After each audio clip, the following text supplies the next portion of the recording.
stuck in France. Leinster do what they do. Ulster still in with a really good chance of progressing from Pool 2. Eddie O'Sullivan and Rory O'Connor with us on Monday Night Rugby. 53106, the text number. We are at Off the Ball on Twitter. Richie McCormack's here. Hello. You okay? Do you need to get new glasses? You're holding that page very close to your eyes. And Kevin Kilbane is here as well. Hi, Joel. Say it ain't so, Kev.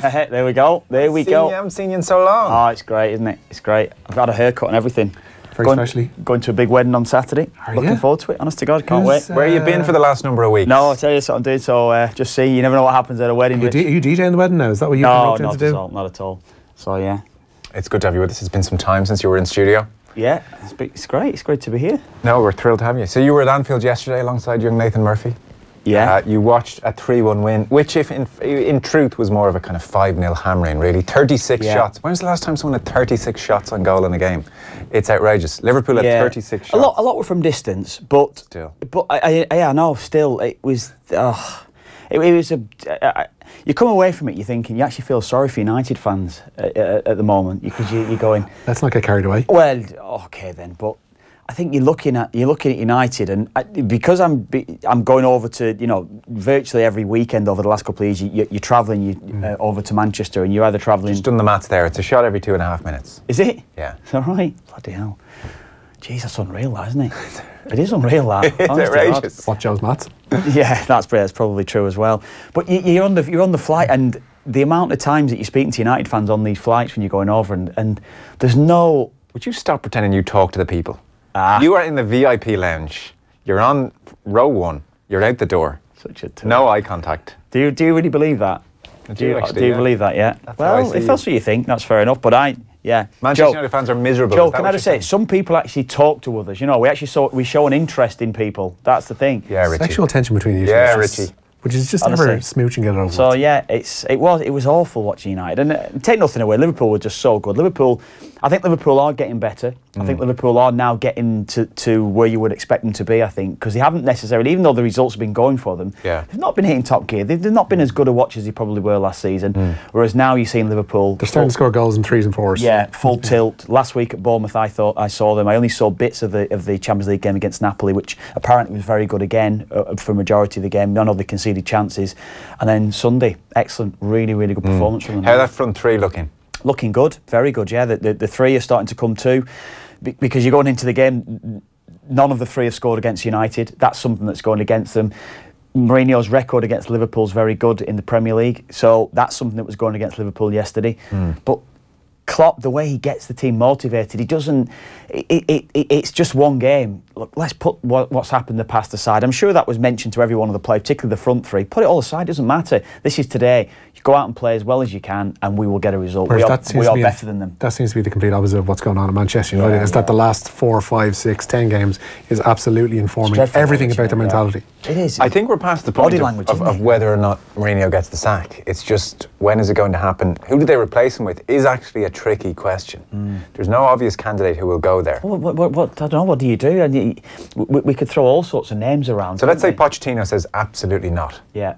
And let's say, I mean, there's talk of Zidane, but let's just say for a second we're not so. Zidane feels like a punt still. It's an outrageous thing to say about a manager who's won 3 Champions Leagues. Yeah. But it was a specific set of circumstances at Real Madrid that are very different. It was a motivational role he had to go into, and I think there's probably an element of motivation going to United, but there are a lot more issues. Would a manager look? Who's next on that list? Well, would a manager look at that club the way it is now and the way Mourinho was treated in terms of how he was financed last summer and will possibly be financed this January, and think, I don't have to battle against that boardroom, to be honest with you. The thing though is, I think the reason that Mourinho had to battle against that boardroom is that he had spent 400 million. He spent 400 million in 2.5 years. Richie, wage bill. I absolutely appreciate that. But surely it would have been a case of sacking him then. It's not transfer fees now, and we know that United's wage bill is creeping up and up and up. So they're paying 50 million last summer for Fred. Fred immediately goes through that door on 100 grand a week plus. So that's 5 million of that budget. Talk over 4 years, that's 20 million. Or it'd be more than 5 million, I'm sure. It's probably 6 or 7 million that he'll be on, 125, 150 grand a week. So you're looking at across the board, there's more probably United players on that type of money than there are at Liverpool. That's the thing. So it's not the transfer fees that's the problem to him. Yeah. I think a new manager will be backed, but I'm not sure who it is. Who's third on the list after the Pochettino? Conte, you've got Who else would be around Europe at the moment? So probably people would ring in. Allegri, yeah, Allegri. There's that type of shout. Would he fancy leaving Juve to come in and take that job? Luis Enrique, who's got the Spain job now, would he fancy going back into club management? He might be enticed by a Man United. He's one that's maybe been around the top clubs. Would Ancelotti maybe leave Napoli? God. You know, these are the names. It's the same old names. Or are they going to take a punt and go, I tell you what, we'll go with a young coach? Eddie Howe. Would you go with Eddie Howe? No. Well, there you go. So, or would you go with it? Like a lot of the clubs now are going with young. Like, look at Southampton. I'm not saying United would do that, but they've gone with a German coach, a left field German coach.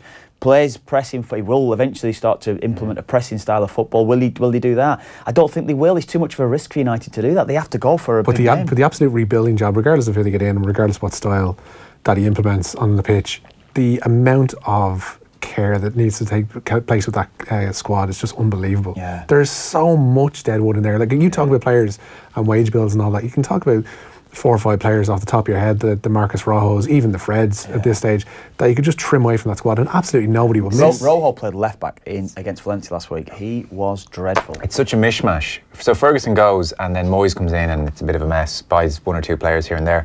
Van Gaal bought so much dead wood. Yeah. It's off the charts how much rubbish Van Gaal brought in. Just player after player. The Darmian types, Daley Blind, I know he's gone now. These types. And again, it's the wages, Joe. Yeah, but so ordinary. It's difficult. And he brought in so many of them. It's difficult to move them on. I'm sure United are probably paying Memphis's wages still. They're probably paying Memphis Depay. Yeah, they're probably a part of it. They're probably playing Daley Blint's wages to an extent. Ironically, Depay has now scored 33 goals and created another 33 goals in 86 appearances at Lyon since he got the hell out of Old Trafford. Yeah. Where he did an interview yesterday in the Sunday Times. Van Gaal was telling him he was practicing too much. He was trying too hard just to do nothing, but then wouldn't play him either. Yeah. There's text in. Kev's back, hooray! It's Christmas miracle, says Aisling. Aisling, thrilled to see you, Kev. Yeah. There you go. I said hi to Kev in Liverpool Airport after the Everton versus Palace game in October. Oh. I got a real death stare in front of my girlfriend too. Sad face. Jeez, you and Kenny just not having the public in airports. That rings true to me. I believe that. I can't accept that. Lads, where did you get the elf on the shelf? I can see it hanging over Richie's shoulder there. They're like hen's teeth. Are they? I'll give you €10 for them. Genuine ones are, yeah. Liam in Enniscrone. Yeah, good. Lovely part of the world, Enniscrone. We've got one at home. Have you been down to Enniscrone? Oh, used to spend a lot of summers there. Did you? Back in the day, yeah. So did I. I thought you'd never left Dublin in your life. No. Have you actually seen What era were you there? No, hang on. What era were you there? Hang on, hold a minute. Early 90s, early to mid 90s a lot, yeah. Right, like Battles Bar and all that kind of stuff. Would have known Enniscrone quite well. Richie, we shared that beach on many a summer's day, I'd say. Christ. Yeah. You wouldn't have talked to him, Joe. Don't ruin the memory. Joe still doesn't talk to me in the office, for God's sake. I'm often talk busy. To anyone? I'm often busy. I'm busy. Oh, sorry. He's watching himself on Twitter. I'm trying to hold this thing together critically. Yeah. By the way. Hi lads, just saw a stat from the Liverpool game yesterday. Every outfield player, including subs, had a shot at goal. Says Kieran in Tirlestone. No, that is a good one. Yeah. From both sides? No, just Liverpool players. Okay, yeah. I don't think every United player had a shot. Somehow. Diogo Dalot, shot from distance. Yeah. So it's just a mess. We'll talk to Pat and Evan at 7:30. We'll play some what Mourinho was saying and Klopp was saying post-game. You can boil Mourinho's explanation down to, I just don't have the players. He went through all his teams. He said, at Porto, I could do this. We were the best team at winning the ball back and counter-attacking. At Madrid, we could counter-attack better than anyone from deep in our own half. At Inter Milan, we were the best team at sitting deep. He went through all his teams. He said, with this team, don't know what to do. This Sharon Muggs. This Sharon Muggs. Who have I got on the bench? £90 million Paul Pogba. Do you know what? Only one thing I would say to that is, look what Jurgen Klopp took over at Liverpool and the level that Liverpool were at the time when they were on the knees a little bit, and how he lifted them, how he got. Yeah, he's injected a lot of quality into the side, but he did have quality players in there that weren't performing. What did he do? The motivation, he got them right, and there's a lot of players that still at that club now that were there when he arrived. Yeah. Look what Guardiola did. Look at the prime example that we'll always come back to is Raheem Sterling. We'll always make that comparison. Look at Raheem Sterling. Look at Marcus Rashford. I still think Marcus Rashford is technically a much more gifted player than Sterling. I think he's a better footballer all round. Yet it's how he's been coached and what they've got out of him that's taken him on to the next level. Yeah. You reckon, or we understand, that potentially Manchester United, when they're sacking Mourinho, so Duncan Castle says it'll cost 24 million to get rid of Mourinho and his people. No. Yeah, at this stage.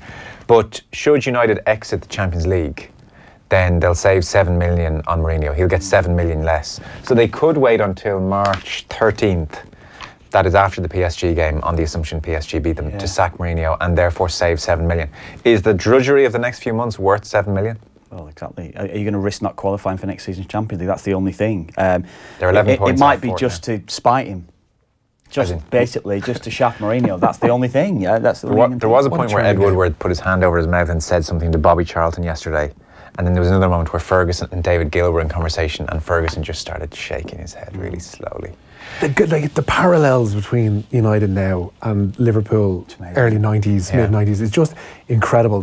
Those ghosts of the past sitting up there in the stands watching on, in the same way that even like all the pundits as well as he did with Kenny, like the likes of Bob Paisley was still knocking around the club when he was there, and there were older pundits knocking around already, working in TV and working in radio, and it's the exact same now for Manchester United. Your Rio Ferdinands and your Paul Scholes sitting in the studio. Alex is sitting up in the stand watching down. Bobby's sitting there as well, so he's seen absolutely everything before, and they're all talking, they're all whispering, and they all know what's going to eventually happen. No, it's amazing. And a bit like with the great Liverpool side, because they were so great, all their former players populated the punditry positions, and now because Manchester United were so great, all the Manchester United greats populate the pundit positions. So it's the same thing. I had thought, I mean, the parallels are so apparent, but I had thought that maybe United's status as basically the richest club in the world would insulate them from that fall that Liverpool had. And now I'm starting to think there's a fair old chance United won't win a league for another 10 years the way things are. Yeah. Unless, again, something seriously changes. They could win 1 in 2 or 3. They just need the right. You think? It needs a massive change, though. But it does. But with a club that rich and with the right appointment management-wise, it could happen. It's not beyond the realm of possibility, but it is a big if. Go to transfermarket.com, lads. Jose has spent £467 million. Klopp has spent 437. Compared to the list of players, it's chalk and cheese. I didn't know that figure. I know it'd be somewhere up around the similar sort of margin. But what's the net spend, Joe? What's the net spend? Also, interestingly, Mourinho picked out several Liverpool players yesterday. Never happens. So he talked about Robertson, Mane, Salah, Wijnaldum, Keita, Fabinho, and said these are physical players that I don't have. And the interesting thing is, all of those players, bar Mane, were signed during the last 2.5 years that Mourinho's been at Old Trafford. So the recruitment is fairly shoddy as well. And I think that is a legacy issue, because under Ferguson it was a bit dated. Martin Ferguson, his brother, was doing some of the scouting. They didn't have a great infrastructure in place. So I think United have been caught cold when it comes to recruitment. But even you look at the talk around the club now, they're talking about spending another 80-90 million on Koulibaly at Napoli, for instance, to solve their defensive crisis, or players of that ilk. That's basically what they're talking about now. Whereas if you look at Liverpool, they spend millions on the likes of Salah and the likes of Fabinho, but picking off Robertson and Shaqiri from relegated clubs, no one's saying that Shaqiri wasn't a fancy player, but having the wherewithal to go, do you know what, they were actually decent despite the fact that the team they were playing in was rubbish. Yeah. Lads, Enniscrone is a beautiful little town. Have you been to Enniscrone, Kev? No, yes, Matt, no, I haven't, no. It's a must visit, I would say. Is it? Yeah, beautiful. There's a lovely electronic song written by Elaine May, who was released about it last year as well. Enniscrone, because she was up around that part of the world too. Pass me Don't by. forget to listen to Richie from 10 p.m. tonight. 10 till 12 on News Talk. Or not, whatever. Was there... we could hear JP like that one. Love BT Sports coverage of the rugby at the weekend. Did you? Yeah. It's very good. Yeah. Very good. No one has BT. The presenter looks very smart. Handsome chap, good looking fella. Some might say he's a rich man's Joe Molloy. Wouldn't worry about BT, it's not free to air. Lads, Leinster against Toulouse, 12th of January. It's on Virgin Media, but whatever. We won't have to talk about that now. Sure, Leinster are already through. Why would you watch it? They're not already through. They're second in their pool. They're going to be grand. Enniscrone's a beautiful little town. It's a crunch game. Enniscrone, beautiful little town. Was there during the summer. I must have eaten 19 toasted ham and cheese sandwiches while toasting a day's surfing over a pint. There's a cracking chipper there that I can't remember the name of. An absolute one of those chippers that had a sit-down part of it. I'll definitely go there. Great sand dunes as well. The golf course is fantastic as well, actually. Joe, wearing that sweater, you belong in a beer ad for some trendy IPA type brew. I can see the poster now. You'll belong in a 70s ad from McCardle's or something like that. Yourself, some lad with a beard, and a raven-haired Irish beauty beside the bar, says Anna. So I'm not an some IPA lad with a beard, man. Raven-haired Irish I'm beauty. definitely not an IPA. I'm not an man. IPA craft beer type. I'm too wheaty. I hate all that. It's like drinking liquid Weetabix. They make you bloaty. Give me something corporate. That's me. I have no interest in it at all. It's nonsense. Man of the people, Joe Molloy. Anyway, right, we got to move on. Man, so, Pat and Evan will join us in about 15 minutes' time. Let's start the news round. And so, Robbie Henshaw's out of some Six Nations games, and now Ian Henderson as well. By the way, Six Nations schedule is not pretty. So you got England first, and then you got a quick turnaround from Murrayfield. Yeah. I saw the Twitter clip with you at the weekend as well, talking about that. I'll just finish though, because we had such a great lineup this year gone with France and then Italy and then a rest week. You know, it just shaped up lovely. Whereas, so you go England at home, that'll be very tough, obviously. Then quick turnaround, Murrayfield. Then you have a rest week, Italy. Then another rest week. So your rest weeks around Italy are a waste of time. And then you're into France at home with a 6-day turnaround before Cardiff away for the final day of the year. Yeah, but that rest week before France and Wales will be well used. 6-day turnaround. Tell Kevin if he's in Enniscrone to try the seaweed baths from Dublin and Galway. I will Famous seaweed baths, yeah. agree with that wholeheartedly. Brilliant. When did you do the seaweed baths? You were a nipper. My mum's from basically Enniscrone, between Enniscrone and Ballina, so I spent a load of time down there. Yeah, well, that's where I was there. My mom's from out west, really, yeah. Is she? Yeah. Where is she from? She was from Drumshambo initially, and then she moved out to Sligo. Her dad was in the police, and she was kind of posted all around. Richie's a man from the west as well. Okay. We're all the west. All roads lead from the west. I feel like a native of Enniscrone. This is proof that we don't talk in the office, that we know none of this stuff about each other. I went, yeah. Right, we actually have to move on. Richie would never tell you. You'd never think Richie was from anywhere else but Dublin. He's never left Dublin in his life. We have to start the news round. Yeah. Our discipline here is in I really want to say just one thing though. No, I need to say one thing though. I was Okay. listening to your pay-per-view yesterday, just talking about rugby and about the impact on young kids coming into the game and the physicality on sport as well. It might be a bit strong for this now, but I really like listening to that, Joe, so I just want to say that. Do you know that? We'll touch on that in Monday Night Rugby. It's a shocking thing I hadn't fully realised. So I did. I really like listening to that. And I think it's more relevant now, I think, when we're chatting around. It's something that jumped out at me when you were on doing it yesterday. If people didn't see it, this year in France, 3 players 20 or younger have died playing rugby. So there was a 19-year-old at Stade Francais last week. He broke his neck in a tackle. We shouldn't skirt around the facts. He broke his neck and he went into cardiac arrest and he died at Stade Francais. And then I'm talking off the top of my head here, but in August there was a player in the 2nd division who was 20, former France under 20. He died. There was a collision and he was vomiting in the dressing room. Afterwards, emergency services were called and he died that day. And then in May, there was an amateur player, 17, in a collision and passed away the next day. Now, I don't have that 17-year-old's medical history, but it's generally accepted the collision was the issue. So that's just me speaking from memory. We'll talk about it on Monday Night Rugby. The French sports minister has met with Bernard Laporte. There's been a big discussion in France about this whole area and the game. Dave Walsh did a big piece about it yesterday in the back page of the Sunday Times. We talked about the pay-per-view. That's where you heard it. I would think yesterday any household with rugby playing teenagers who at the Sunday Times, there was awkward conversations over breakfast. Another thing as well that was said as well, Joe, again, it was about lads now that have been coming through the academies. I think, who was it? Sorry, it was Marie Crowe and who was it, Joe? Alan English. Yeah, and he was talking about one of the guys from his son's team.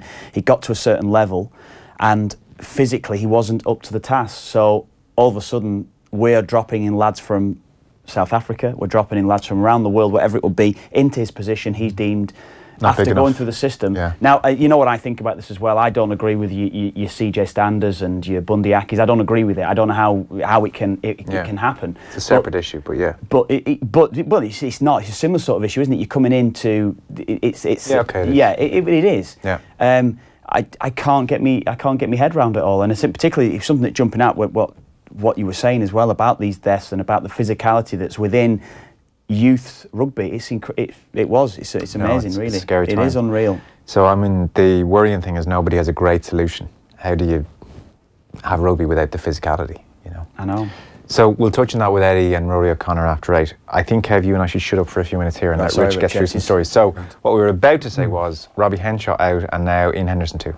Yeah, Ian Henderson undergoing thumb surgery today. It appears it's been a lingering issue. He's been ruled out for up to 12 weeks, which would mean he misses the majority of Ireland's Six Nations campaign. He played the full 80 minutes of Ulster's 30 points to 15 Heineken Champions Cup win over the Scarlets on Friday. He scored a pair of tries in the process, but will miss those up to 12 weeks, as I say. It seems to get this injury out of the way now in time for the World Cup. While Ulster also confirmed today the flanker Matty Ray suffered a broken thumb while in club duty and will be out for between 8 and 10 weeks.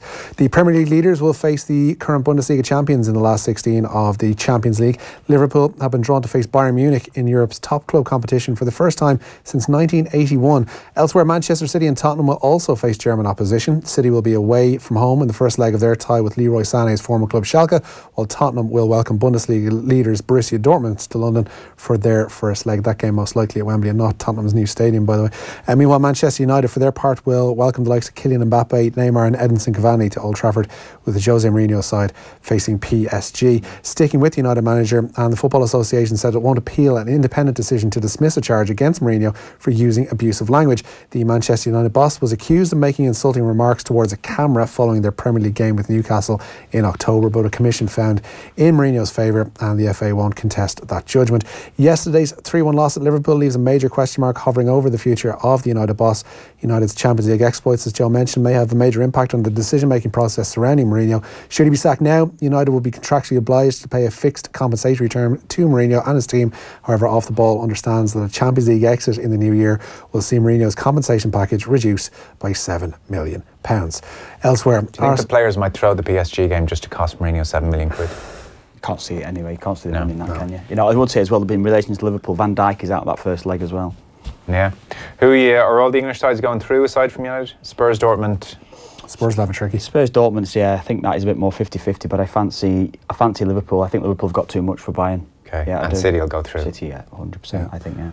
Arsenal, they'll be away to Belarusian champions Bate Borisov in the first leg of their Europa League last 32 tie. Chelsea will also be on their travels for their first leg. They're going to be up against Malmo.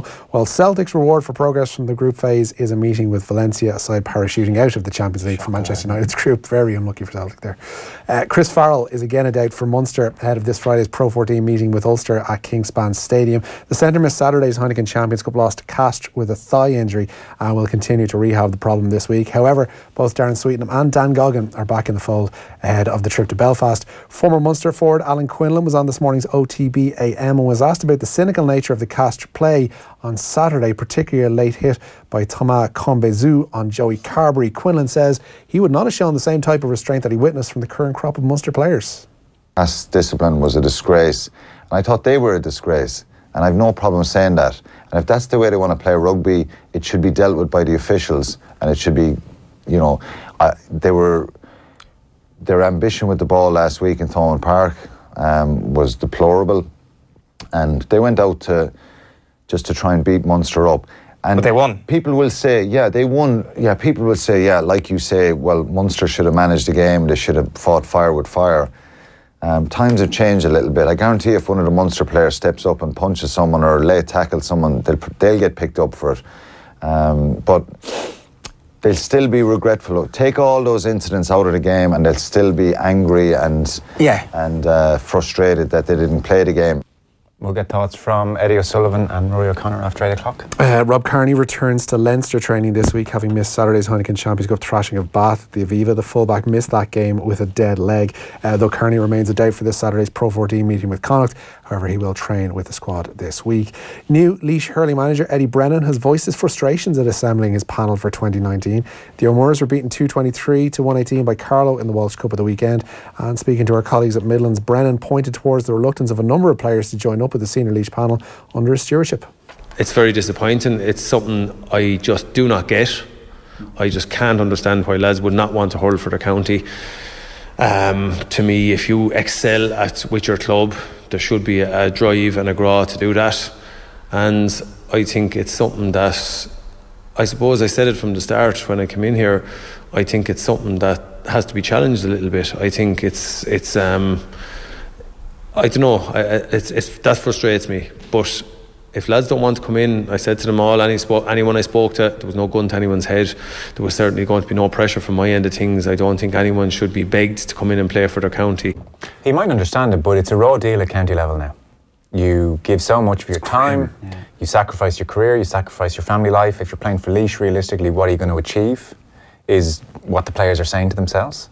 So it's far from it being hard to understand. It's actually a story which is on the increase, and every county increasingly outside of Dublin or counties that are in with a chance of winning All-Ireland, they're seeing the same thing. Managers are complaining all the time. Lads either can't commit because the time commitments or don't think it's worth it. So that leaning on the pride in representing a county thing just isn't enough anymore. No, not when lads have families and commitments. And what do they do? 33, 34, and they realise they've given up the best years of their career, or the foundation years of their career. So you got to really be sure it's worth it. And lads, I think, understandably, at times aren't.